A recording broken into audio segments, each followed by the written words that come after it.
Бауыржан Момышұлының уақыбы. Мұхаммед Хайдар Дулат атындағы Тараз университетінің құрамында осы бауыржантану ғылыми зерттеу орталығы жұмысын жалғастырып келеді. Бұл Бауыржан атамызға мысалға жақсылық жасау, басқаларға пайдалы болу, кішкене діндарлық деген нәрсе қайдан келді? Сауатты адам болатын дейді.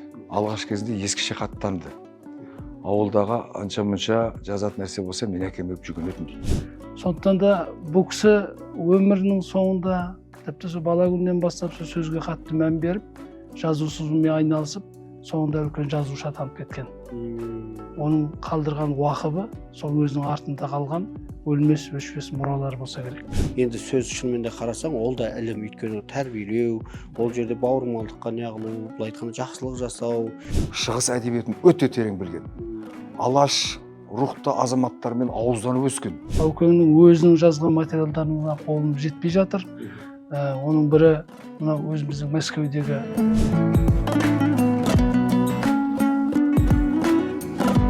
Ассалаумағалейкум, ва рахматуллахи ва баракату. Құрметті тыңдармандар, құрметті қонақтар, бүгінгі біздің тақырыбымыз Бауыржан Момышұлының уақыбы. Сондықтан сіздерді арнайы осы біздің бүгінгі тақырыпты тілге тиек ету үшін шақырдық. Олай болса, қонақтармен таныстырсақ, бірінші қонағымыз Найзабаев Әлімбай Аманбайұлы, Бауыржан тану ғылыми зерттеу орталығының аға ғылыми қызметкері. Аға, қош келдіңіз. Екінші ағамыз Темірбай Әліұлы, Бауыржан тану ғылыми зерттеу орталығының ғылыми қызметкері және де филология ғылымдарының кандидаты. Аға, қош келдіңіз. Рахмет. Ал олай болса, енді осы Бауыржан атамыздың уақыбына кірмес бұрын, осы орталықтың бір тарихына тоқталып өтсек. Жарайды. Бауыржан тану ғылыми зерттеу орталығы 2004 жылы Жамбыл облысының әкімі Серік Үмбетовтің қолдауымен Бекемтас Мырзахметұлының жобасы негізінде ашылған орталық. Биыл сол 21 жылға қарап бара жатыр. Бұл орталық сол 2004 жылда 2010 жылға дейін үлкен жұмыстар атқарып, құрамында 12 адам болған. Бауыржан атамыздың 100 жылдығында 30 том шығармалар жинағын шығарды. Бұдан кейін бұл орталықты былай жоба жабылды да, оны Тараз мемлекеттік педагогикалық институтының құрамынан ашты Мекемтас ағамыз. Бұны Абдуалиев Асқар деген сол кезде ректорымыз қолдап, 4 адам штат беріп, сол жерде жұмысын жалғастырды. Оның бір жағында институттың аты ауысты, университетке өттік. Содан сол қазір Мұхаммед Хайдар Дулат атындағы Тараз университетінің құрамында осы Бауыржантану ғылыми зерттеу орталығы жұмысын жалғастырып келеді. 2021 жылы сол Мекемтас ағаның ол кезде бар марқұм ағамыз, сол кісінің есіммен біз тағы да 2 том қостық. Қазір Бауыржантану ғылыми зерттеу орталығында 32 том кітап шықты. Олай болса, Темірбай аға, осы енді бүгінгі тақырыбымыз Бауыржан ағамыздың уақыбы ғой. Енді бұл Бауыржан атамызға мысалға жақсылық жасау, басқаларға пайдалы болу, кішкене діндарлық деген нәрсе қайдан келді? Жақсы, рахмет. Бауыржан Момышұлы бала көзінен, ол енді мына осы көзі ашық азамат болып өсті кішкентай бала кезінен. Оның себебі, оның әкесі Момыш, Момыштың бұл 54 жасында өмірге келді ғой, 4 қыздан кейін. Сол кезеңде, сол уақыттан алғанда өзі естелігінде айтады, менің әкем сауатты адам болатын дейді. Алғаш кезінде ескіше хаттанды. Ауылдағы анша-мұнша жазатын нәрсе болса, мен әкем өп жүгінетін дейді. Онан кейін өсе келе, ол мына орыс халқына бодан болғаннан кейін көзі ашық, көкірегі ояу Момыш, мына орысша сауат өзінше үйінде жүріп, өзінше әйтеуір ауылда көршілері бар, басқа бар. Содан кейін өзінің тамырлары болған орыстан. Сол арқылы аз-маздап орысша хат тани бастайды. Енді тоқетерін айтқанда, Бауыржан Момышұлы өзінің әкесі Момыштан алғаш кезінде ескіше хат таныды. Онан кейін әкесінің ықпалымен орысшада жайлап тани бастады. Анау Ұшқонияда өзі сол әкесінің орыс досы Гончаровтардың үйіне әкеп тастап, мына баламды орысша оқыт дейтін жері бар ғой. Сол жерде бір 4-5 жыл болған орысша хат таныды. Сонда қарасақ, Бауыржан Момышұлы батыс пен шығысты тең, екі қолын тең ұстап өсті деген сөз ғой. Ал Момыштың өзі діндар адам болған. Оның әжесі Қызтумаста діндар адам болған. 5 уақыт намазын еш қаза қылмаған. Әйтеуір қай кезеңде, сол кезеңде қанша жерден тыйым салынып жатса да, әйтеуір мына діннен қол үзбеген адамдар. Сондықтан Баукеңе бұл кішкентай кезінен мынау тіпті анасы түнімен анасы 3 жасында кетіп қалды ғой. Сол кезден бастап оның қанына тараған деп айтуымызға болады. Содан кейін мынау Бауыржан Момышұлы мұраларын қарасаңыздар, Бауыржан Момышұлы мұралары екі жазбамен жазылады. Біразы төте жазумен, араб жазуымен, біразы кириллицамен жазылды. Оның өзі Бауыржан Момышұлының мынау ислам өркениетіне қол үзбегендігін біз аңғарамыз. Егер ол ислам жек көрсе, мұсылман жек көрсе, онда араб жазуын лақтырып тастайды ғой. Сондықтан ол өзіне жаңағы, меніңше соны ойлаймын да, өзінің мынау бір жағы құпия жазу бар, онан кейін бір жағынан мынау ұлттық мәселеге қатысты дүниелердің барлығын арабша жазған Бауыржан Момышұлы. Тек қана мұсылмандар ғана оқысын, солар ғана түсін деп, солай болу керек. Ал мынау басқа мынау соғыс тақырыбына жазған, мынау заман тақырыбына жазған дүниелердің бәрін кириллицамен жазып отырған, және артына ең жағынан датасын және қолын қойып отырған. Ол документтер тұр жер-жерде қазір жарияланып тарих қой әдейсіз қолдайды. Ол бәрі тарих, иә. Ал енді Әлімбай аға, осы жаңа тақырыптың басы негізі Бауыржан ағамыздың уақыбы дедік. Енді біз осы жастарға осыны қалай түсіндіреміз? Оның уақыбы деген не өзі? Енді уақыбы қазір енді заман өзгеріп, біз енді Алланы тану жағына қатты ден қойып жатқан заман ғой, мына тәуелсіздік. Жаңа Темірбай айтпақшы, о Бауыржан атамыздың заманы бөлек заман. Ол заманда дінді айтуға болмайды, жазуға болмайды. Бірақ Бауыржан атамыз енді өзінің заманында дінді білген адам. Жаңа айтып отыр, атамыз момыш діндар адам болған, қыз тумас. Момыштың інісі Момынқұлдың өзі намазға жығылып, кәдімгідей 2 жылдай сабақ алған адам. Өзінің нағашыларынан да. Сөйтіп дін жолында жүріп, кейіннен бірақ орта қайтадан билеп, өзінің несімен қайтадан ортасына кетіп, бірақ діннен кетпеген адам. Діндар болған. Соның енді момыштың баласы Бауыржан да ол дінсіз болды деп біз айта алмаймыз. Ал енді ана уақыпқа келетін болсақ, ол заманда енді ол уақыпты туралы біз енді оқып жүрміз шығармаларда, ол туралы айтылмайды уақып жайында. Жалпы діннің жалпы несі түсіндіріледі да, енді қазір уақыпқа көңіл бөліп жатыр екен, оған түсінік беріп жатыр. Бұл үздіксіз садақа дегенді беріліп отырған, үзілмейтін, бір таусылмайтын жаңағы қазандағы тағам сияқты. Соған мұсылмандар қызмет ету керек, сондай бір садақа қалдыру керек, ол үзілмейтін нәрсе деп. Сол жағына қарағанда өзі әуелі сөздің басы аят хадис дейді ғой өзі. Алла тағала сол адамға жаратылыста Алланы танытуда сол бірінші сол аят хадиспен келеді, өзіңіз білесіз. Оның бәрі сөз.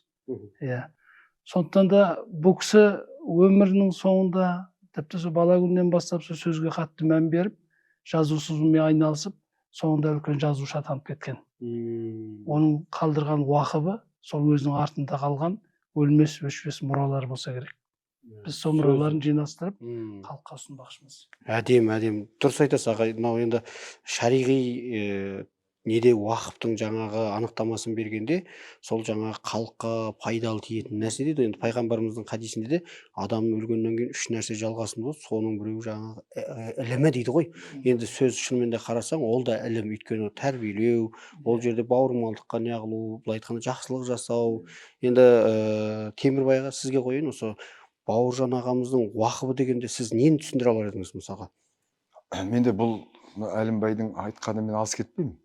Мына Абайда үлкен бір ілім дейміз бе, болмаса бір концепция дейміз бе бар да. Ол мына айтушы мен тыңдаушы деген арасындағы дүние. Айтушы ол жаңағы ақыл өсиет айтушы адам, тыңдаушы ол жалпы халық. Айтатын Абайдың бір ренжігенде айтатын болды ғой. Шіркін сөзім қор болды тобықтының езіне дейді. Сөзім қор болды дейді. Өйткені ол еш уақытта жаман сөзге айтқан жоқ қой. Қай уақытта қара сөзінде болсын, өлеңдерде болсын, әйтеуір қазағым, қалың елім, қайран жұртым әйтеуір аман болса екен, өссе екен, өнсе екен, табысты болса екен, иманды болсын. Енді оны көп аспект жағынан айтуға болады ғой. Бірақ соны айтқан кезеңде қайран сөзім қор болды тобықтың езіне деген кезеңде осы өзінің айтып отқан игілікті ілкімді сөздерін қорып тыңдамай жатқандығына қатты күйінетін тұсы бар. Содан кейіннен келіп айтады, сөз түзелді, тыңдаушы сен де түзел дейді. Яғни бұл кезеңде қарайтын болсақ, сол бір кейіннен өзінің бір төңірегіне жақсы шәкірттер жинап, халықтың бәрі бұның құлағына бұның сөзін іле бастап, бір тоқмейілсінген заманда уақыттарда ол өзі риза болғанын айтады. Сол жерде бұл жерде сөз деген ол әшейін бір кәдімгі біздің ауызекі айтып жүрген сөзіміз емес. Ол бір мәнді сөз, мағыналы сөз, құдіретті сөз. Мына жұрттың бәрін мына жақсылыққа, адамгершілікке, жомарттыққа тартатын сөз ғой. Сонда сөздің құдіреті берді үлкен. Сондықтан да Бауыржан Момышұлы бұл кісі Абайды терең білген. Шығыс әдебиетін өте терең білген. Алаш рухты азаматтармен ауызданып өскен. Онан кейін бұл тарихты, онан кейін мына қазақтың өзі дейінгі жыр, шежіре, аңыздарын бәрін білген адам. Мекемтас Мырзахметұлы айтатын, мен таңғалатынмын ол кісінің біліміне деп. Кез келген тақырыпқа еркін көсіліп әңгіме айта беретін. Сонда бұл кісі біз ойлап жүреміз ғой, соғыс көрді, анау мынау деп. Сонда бір сәт уақытын бос жібермеген ұқсайды да. Сонда соғыста жүрген кезде мәселен бір қадам мысалы 37 дәптер конспект алып келді ғой. Соғыста жүріп, қан соғыстың ішінде жүріп, 207 рет соғысқа кіріп, 5 рет тұтқын болып, қоршауда қалып, 4 рет ауыр жарақаттанса да, сонда 37 дәптерді алып келді. Бұл қай уақыт жазу керек? Таңғалатын дүние. Сондықтан ол кісі бай болмаған бұл кісі. Шылқыған бай ол кезеңде болмайды ғой, болмаса да бай бізді көрсетпейді.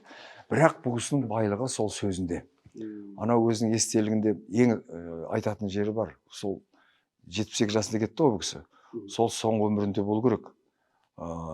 Көз алдында барыңсың деген бір естелігі бар. Сол естелігінде айтады, айналайындар, мен жазғаным алтында емес, мен жазғаным күмісте емес дейді. Менің жазғаным көптің біріндей болатын шығар. Бірақ мен оқығанда абайлап оқыңдар. Байқап оқыңдар.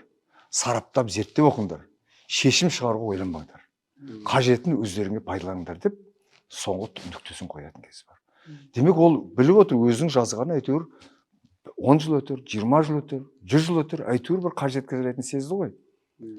Сонда өзінің балаларына да айтады, Бақытжанға да, және Зейнеп Ахметоваға да айтады келініне. Менен ұлы тұлға жасамаңдар дейді. Не делайте меня из меня идола дейді. Менің қандай бар болмысым бар, мен қандаймын, тек қана соғытып көрсетіңдер. Халық менен шын адам екенімді танысын. Көрдіңіз, сондықтан да жаңа Әлімбайдың пікіріне қосылып отырып, Бауыржан Момышұлының бүкіл бізге жасап кеткен уақыты оның асыл сөздері. Біз тек қана соны іріктеп алып, соны өмірге пайдалануымыз керек. Сонда біз адам болып шығамыз. Дұрыс айтасыз. Жақсы сөз жарымыз дейді. Қанатты қараса, қазақта сөз бар, шынымен де жақсы сөз қанатты дейді ғой. Мына адамға былай айтқанда ерік жігерін, қазіргі жастар өздерінше мотивация дейді, бір бәле дейді. Қарасаң ол ана адамның ойын толғап, алдыға қарата жігерлендіріп, шешімдерде дұрыс шешім қабылдауға былай айтқанда жетелеп отқан керек нәрсе. Енді қазіргі таңда сіздер осы зерттеу орталығы Бауыржан Момышұлының қай жағынан зерттеп жатсыздар? Енді біз қазір негізгі біздің жұмысымыз, жаңа айттық қой, Бауыржан атамыздың қаламынан шыққан кез келген жазбаны соларды жинап, том қылып шығару, кітап. Мекемтас ағаның бұлай жобасы бойынша 100 том кітап шығарамыз деген ол кісінің арманы бар. Сол 100 томға жете ма, біреулер жетпей ма деп күліп те жүргендер бар. Бауыржандікін білеміз ғой, оның жаңағы 10 томнан аспайды, әрі кетсе бір жинағанда бас аяғы бір 5-6 том болады деп те айтушылар бар, бірақ олар жаңылысады. Себебі Мекемтас аға бекер айтпайды, ол кісі архивте көп отырған, қасында жанында жүрген. Сондықтан да біз сол Бауыржан атамыздың туралы жазылғанда адамдардың шығармаларын жинап жатырмыз. Себебі біраз Баукеңнің өзінің жазған материалдарына қолымыз жетпей жатыр. Оның бірі мына өзіміздің Мәскеудегі академияда жанында сабақ берген Калинин деген қалада 5 жыл профессор болған. Сондағы оқыған лекцияларын, сол жерде жүріп жазған кітаптары болған бұның оқу құралдары. Соларды біз ала алмай жатырмыз. Содан кейін Мәскеудің архивінде көп дүниелер жатыр. Жазушылар одағында бар бұл жерде кітаптарын талқылаған нәрселер. Сондай материалдар бар. Содан кейін ең үлкен жаңа тағы да бір тарихи не, бұл Куба мемлекеті. Осы Куба мемлекетінде 20 күндей ол кісі болады. Туристік сапармен сонда Кубаның жаңағы қарулы күштерінің министрі Рауль Кастроның шақыртуымен барып, соның қабылдауында болып, 6 провинциясын аралайды. Сондағы сөйлеген лекциялары оқыған, сол кездегі түсірілген репортаждар, газетте шыққан материалдар, соларды жинастыру негізі. Енді жаңа зерттеу жағына келетін болсақ, біз зерттеуге үлкен ғалымдар керек. бұл өте үлкен адам. Бұның бірі осы дін мәселесі. Жан жағын зерттеп жатырмыз, мақалалар жазып жатырмыз. Енді осы дін мәселесіне келгенде қосымша тағы бір айтатын нәрсе, жаңа айттық қой біз, мына оның керемет мемлекеттік сыйлық алған Шония деген кітабы бар. Осы кітап әлі толық зерттелді деп айта алмаймын. Бұл кітапқа да қазір әдебиетшілер, тарихшылар, дінтанушылар назар аудару керек. Егер дінді, Бауыржанның діндарлығын білгісі келген адам осы кітаптан қараса, көп нәрсені ұғады. Мен бір-екі мысал келтіріп айтайын. Мысалы, оның жаңағы момыштың баласын тәрбиелеуі, қыз тумас әжесінің айтып берген ертегілері мен аңыздарының бәрінің тек қана оқиғасына қарамай, арасындағы діни жағына қарайтын болсақ, мынандай сөздерді кездестіреміз. Алла деген сөзді. Жаратушы ием, Тәңірім, Құдай деген сөздер. Бұлардың бәрі бірақ ұғым. Осы дүниені жаратқан бір жаратушының бар екен. Сондықтан қазақтың қаншалықты тілінің, ойының бай екен, осы кітаптан көруге болады. Жан-жануарларды қалай жаратқан, тау-тасты қалай жаратқан, адам қалай жаралған, соның бәрін жылды санау, жыл қайтару деген нәрселер. Осылардың бәрі сол жаңағы әжесінің аузымен айтылады. Соның ішіндегі жаңағы сөздердің өзінен көп нәрсені байқауға болады. Содан кейін бір екінші бір көңіл аударатын нәрсе, бұның нағашылары жағы діндар адамдар болған сияқты. Себебі Текебай деген би, соның баласы Серкебай, жаңағы Момынқұлды ойын сауық құрып жүрген, көкпар тартып, жеңіл желпі, жаңағы қайратқа күшке салып, руымның атын шығарам деп, қызық қуып жүріп, сөйтіп жүрген тәрбиелейін деп алып кетіп, 2 жыл тәрбиелеп, сонда мына белгілік алып келеді. Белгілік алып келіп тәрбиелеп, содан жаңағы сағынып әжесі бір барып келеді, артынан барып 2 жылдан кейін қоянды алып келейік деп, жаңағы өзі де келеді, енді уақыты біткен болу керек.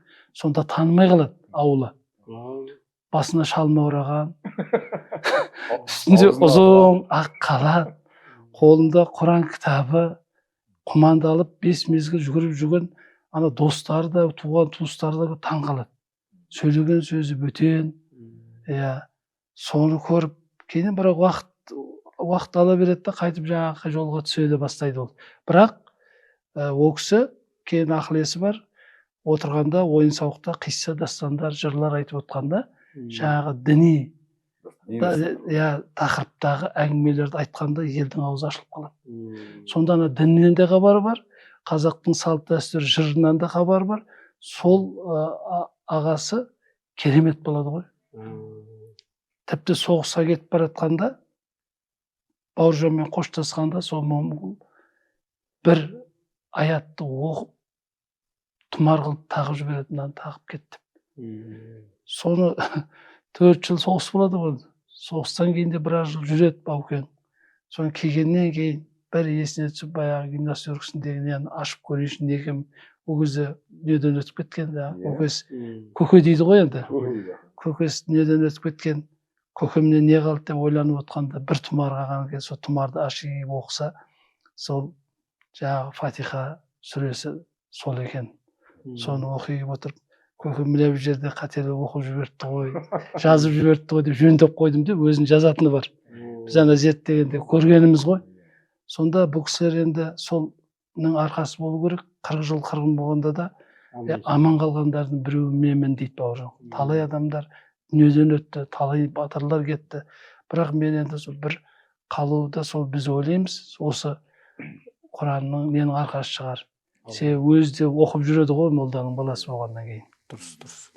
Жоқ, мынау қазіргі уақытта шынымен де қарасаңыз, мынау өзі ғалымдар жақсы айтады екен, адам 5 нәрсесін жақсы білу керек. Дінін, ділін, тарихын, мәдениетін, былай айтқанда.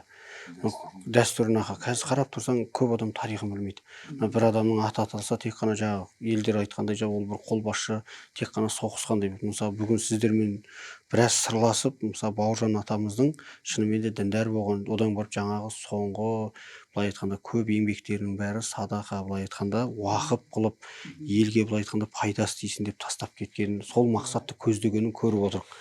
Ондай болса аға, әрбір нәрсенің өзі бастауы бар, соңы бар. Бүгінгі мынау сүбелі сөздеріңізге рахмет. Шынымен де Бауыржан атамыздың қарап тұрсаң артында қалған уақыбы, бұл еліне, халқына тәрбиесі мол жазбалар екенін түсіндік. Шынымен де анау қарап тұрсаң адам баласы қанша жыл өмір сүретінін бір Құдай біледі, бірақ сол пәленбай жылға жететін, міне Бауыржан атамыз кеткелі қанша әлі зерттеліп, бұдан кейін де зерттелетініне көзіміз жетіп отыр. Сондықтан әрбір адам мына халқын, елін ойласа, қолынан қандай бір жақсылықтың нышаны келеді, соны тастаған жақсы екен. Шынымен де атамыздың қанатты сөздері ертеңгі ұрпаққа жігер беріп, былай айтқанда имандылыққа, руханиятын көтеріп, ел сүйетін, былай айтқанда елім дейтін ұрпақ тәрбиеледі деп сенімдеміз. Алтын уақыттарыңызды бөліп келгендеріңізге рахмет. Алла разы болсын. Рахмет.